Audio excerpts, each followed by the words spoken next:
गुज़श्ता रोज़ हम बात कर रहे थे उस बॉक्सिंग चैलेंज की जो कि फिरदौस आपा ने दिया मरियम नवाज़ को और कहा कि भाई मैं तैयार हूँ, आप रिंग में आने के लिए तैयार है। इस पर हमने गुफ्तगू की उज़मा बुखारी साहिबा से, जो कि हमें गुस्से में भी थोड़ी नजर आ गई। उन्होंने कहा मैं ऐसे बात ही नहीं करना चाह रही, उन्होंने कहा अगर मैं कनीज़ एक हूँ या कनीज़ दो, मेरे लिए फ़ख्र की बात है। और फिरदौस आशिक अमान साहिबा ने कहा जी कि हम खुलेआम चैलेंज कर रहे हैं मरियम नवाज़ को कि वो रिंग में आए और हमारे साथ मुकाबला कल जो शहरी कमेंट्स दे रहे थे ना, वो भी बड़े इंटरेस्टिंग थे। कोई कह रहा था कि ये तो मुकाबला ही नहीं हो सकता। आपको क्या लगता है, हो सकता है? नहीं, मेरा भी ख्याल यही है कि नहीं हो सकता, लेकिन ये कि हम उनसे भी जान लेते हैं और बात कर लेते हैं। हमारे साथ फिरदौस आशिक अमान साहिबा मौजूद हैं। बहुत शुक्रिया, गुड मॉर्निंग। उम्मीद है आप ठीक ठाक होंगी। पहले तो आपके चैलेंज से मुतालिक सवाल है मेरे पास कि मरियम नवाज़ तो हैवी वेट कैटेगरी में नहीं है, आप खुद ही बता दें कि कौन हो सकता है ऐसा जो आपके मुकाबले पर आए। देखिए, ये तो हमने नून लीग पे छोड़ा है कि नून लीग जो है वो उस तमाम अपने जितने भी इर्द गिर्द उनके बॉक्सर्स हैं उनको आइडेंटिफाई कर ले, लेकिन उनके साथ जो जिसको भी वो आइडेंटिफाई करें उसके साथ वोटों का हैवी बैगेज ज़रूर होना चाहिए।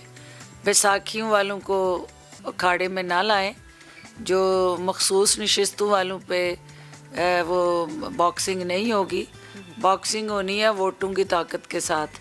तो वो ऐसी ख़वातीन लाएं जो हल्के की पॉलिटिक्स करके, जिन्होंने असेंबली के अंदर कभी रुख किया हो और वोट लिया हो और आवाम के दर्द और एहसास से आगाह हों, और वो हारी हों या जीती हों, उनको सामने लाएं। ये सियासी यतीमों के टोले का तो बॉक्सिंग रिंग में आना ही बॉक्सिंग की तौहीन होगी। फिरदौस साहब, आप सियासी टोले की बात कर रही हैं तो ज़रा सियासत पे भी हम एक नज़र डालते हैं। पीडीएम तो ये कह रही है कि अब बात सिर्फ वज़ीर आज़म के इस्तीफ़े के बाद ही होगी। बिलावल भुट्टो भी कह चुके हैं कि जो मुझसे राबते करने की कोशिश कर रहे हैं, फ़ोन करने की कोशिश कर रहे हैं, बंद कर दें। क्या 1% भी चांस है कि वज़ीर आज़म साहब इस्तीफ़ा देंगे?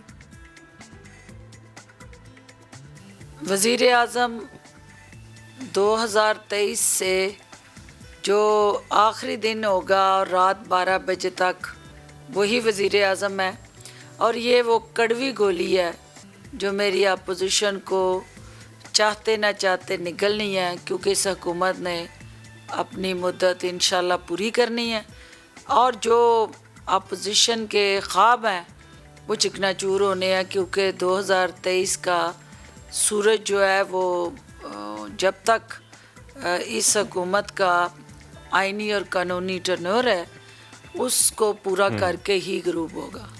ठीक है, ठीक है। एक और अहम मामला है फिरदौस साहिबा, पंजाब के कई शहरों में गैस का बहरान है। इस अहम मसले को हल करने के लिए हुकूमत क्या कर रही है, ये भी ज़रा बता दें।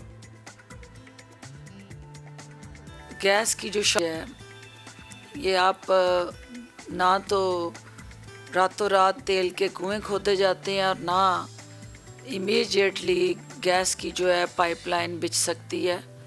इसके लिए एक प्लानिंग होती है, एक प्रॉपर होमवर्क होता है और पॉलिसी मेकिंग होती है, और आने वाली नस्ल के लिए आप तरजीहात तय करते हैं। तो 35 साल जिन्होंने बारियां लगा के इक़्तिदार में रहे, उन्होंने इसके लिए पुअर प्लानिंग की, और जब पुअर प्लानिंग का ये अब कमाल है कि डिमांड आपकी बढ़ गई है और सप्लाई नहीं है, तो जहाँ डिमांड और सप्लाई का गैप आएगा वहाँ क्राइसिस आएगा, वहाँ शॉर्टेज आएगी। इन्होंने महंगी LNG जो है पाकिस्तान लाने की कोशिश की, और प्राइम मिनिस्टर जो हाकान अब्बासी साहब, उन्होंने जो मुआहदे किए वो LNG के मुआहदे हमारे दोस्त मुल्क कतर के साथ किए गए। वो इतनी महंगी LNG है कि हमारी जो नेचुरल सुई गैस है उसकी निस्बत वो कई गुना ज़्यादा उसकी कीमत आवाम को अदा करनी पड़ रही है।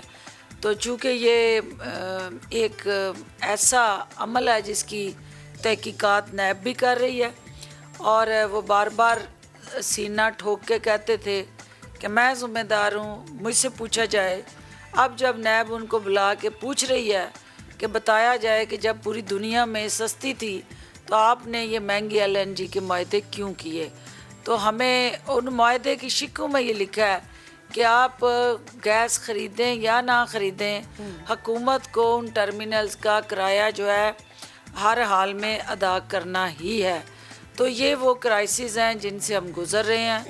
हमेशा सर्दियों में हमारी जो सप्लाई लाइन है वो डिस्टर्ब होती है, डोमेस्टिक कंज्यूमर जो है वो सफ़र करता है, लेकिन चूँकि इस वक्त इंडस्ट्रियल कंज्यूमर जो है हमारी फुल स्विंग में इंडस्ट्री चल रही है और हमारे ऑर्डर्स जो बैनुल अक़वामी सतह पे हुकूमत को मिले हुए थे, उनके एक्सपोर्ट ओरिएंटेड जो इनिशिएटिव्स हैं वो भी सनत का पहिया चलाने के लिए गैस देना उन फैक्ट्रियों को ज़रूरी है। लेकिन हुकूमत कोशिश कर रही है कि हम जहाँ सनत का पहिया चले वहाँ हमारे साइलिन जो है, सार्फिन जो है, उनके घर का जो है वो चूल्हा चले। तो दोनों को साइड बाई साइड लेके चल रहे हैं। जहाँ कहीं कोई क्राइसिस है, कोई प्रॉब्लम है, उसको हम देख रहे हैं और ये जो वक्ती किल्लत है उस पे काबू पाने के लिए कोशिशें कर रहे हैं। बिल्कुल। और फिर हमने देखा कि गुज़श्ता रोज़ शायद हकान अब्बासी साहब जब एक टॉक शो में बात कर रहे थे तो LNG के जो गुज़श्ता अदाद शुमार है वो भी नहीं बता सके, जिसमें बड़ी तनकीद का सामना भी उन्हें करना पड़ा है। खैर आगे बढ़ते हैं।